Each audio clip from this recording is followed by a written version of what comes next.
Well, now, the easiest way to get into the meditative state is to begin by listening.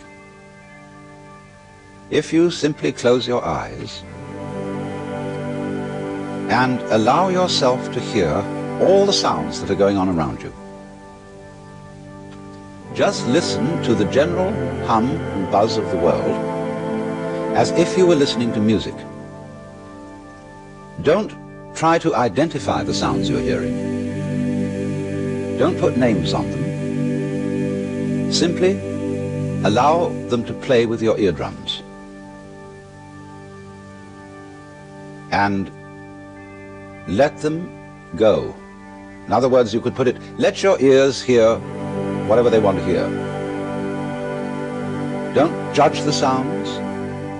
There are no, as it were, proper sounds or improper sounds, and it doesn't matter if somebody coughs or sneezes or drops something. It's all just sound. And if I am talking to you right now and you're doing this, I want you to listen to the sound of my voice just as if it were noise. Don't try to make any sense out of what I'm saying, because your brain will take care of that automatically. You don't have to try to understand anything. Just listen to the sound. As you pursue that experiment, you will very naturally find that you can't help naming sounds, identifying them, that you will go on thinking, that is to say, talking to yourself inside your head automatically. But it's important that you don't try to repress those thoughts by forcing them out of your mind, because that will have precisely the same effect as if you were trying to smooth rough water with a flat iron. You're just going to disturb it all the more. What you do is this. As you hear sounds coming up in your head, thoughts, you simply listen to them as part of the general noise going on, just as you would be listening to the sound of my voice, or just as you would be listening to cars going by or to birds chattering outside the window. So look at your own thoughts as just noises. And soon you will find that the so-called outside world and the so-called inside world come together. They are a happening. Your thoughts are a happening, just like the sounds going on outside. And everything is simply a happening, and all you're doing is watching it.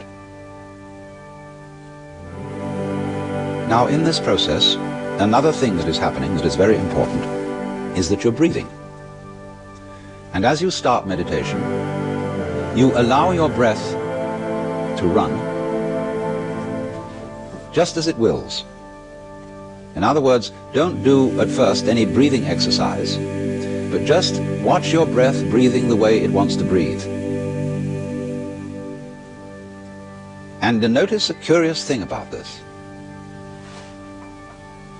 You say in the ordinary way, I breathe, because you feel that breathing is something that you are doing voluntarily, just in the same way as you might be walking or talking. But you will also notice that when you are not thinking about breathing, your breathing goes on just the same. So the curious thing about breath is that it can be looked at both as a voluntary and an involuntary action. You can feel on the one hand, I am doing it, and on the other hand, it is happening to me. And that is why breathing is a most important part of meditation, because it is going to show you, as you become aware of your breath, that the hard and fast division that we make between what we do on the one hand and what happens to us on the other is arbitrary. So that as you watch your breathing, you will become aware that both the voluntary and the involuntary aspects of your experience are all one happening. Now that may at first seem a little scary, because you may think, well, am I just the puppet of a happening, the mere passive witness of something that's going on completely beyond my control? Or on the other hand, am I really doing everything that's going along? Well, if I were, I should be God. That would be very embarrassing, because I would be in charge of everything. That would be a terribly responsible position. The truth of the matter, as you will see it, is that both things are true. You can see it that everything is happening to you, and on the other hand, you're doing everything. For example, it's your eyes that are turning the sun into light. It's the nerve ends in your skin that are turning electric vibrations in the air into heat and temperature. It's your eardrums that are turning vibrations in the air into sound, and in that way you are creating the world. But when we're not talking about it, when we're not philosophizing about it, then there is just this happening, this, and we won't give it a name. Now then, when you breathe for a while, just letting it happen, and not forcing it in any way, you will discover a curious thing, that without making any effort, you can breathe more and more deeply. In other words, supposing you simply are breathing out, and breathing out is important because it's the breath of relaxation, as when we say, whew, and heave a sigh of relief. So when you are breathing out, you get the sensation that your breath is falling out.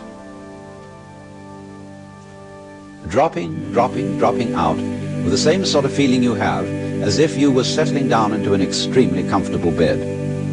And you just get as heavy as possible and let yourself go. And you let your breath go out in just that way. And when it's thoroughly comfortably out and it feels like coming back again, you don't pull it back in, you let it fall back in, letting your lungs expand, expand, expand until they feel very comfortably full. And you wait a moment and let it stay there, and then once again you let it fall out. And so in this way you will discover that your breath gets quite naturally easier and easier and slower and more powerful. So that with these various aids, listening to sound, listening to your own interior feelings and thoughts, just as if they were something going on, not something you're doing, but just happenings, and watching your breath as a happening that is neither voluntary nor involuntary, you are simply aware of these basic sensations, then you begin to be in the state of meditation. But don't hurry anything. Don't worry about the future. Don't worry about what progress you're making. Just be entirely content to be aware of what is. Don't be terribly selective, particular, say, I should think of this and not of that. Just watch whatever is happening.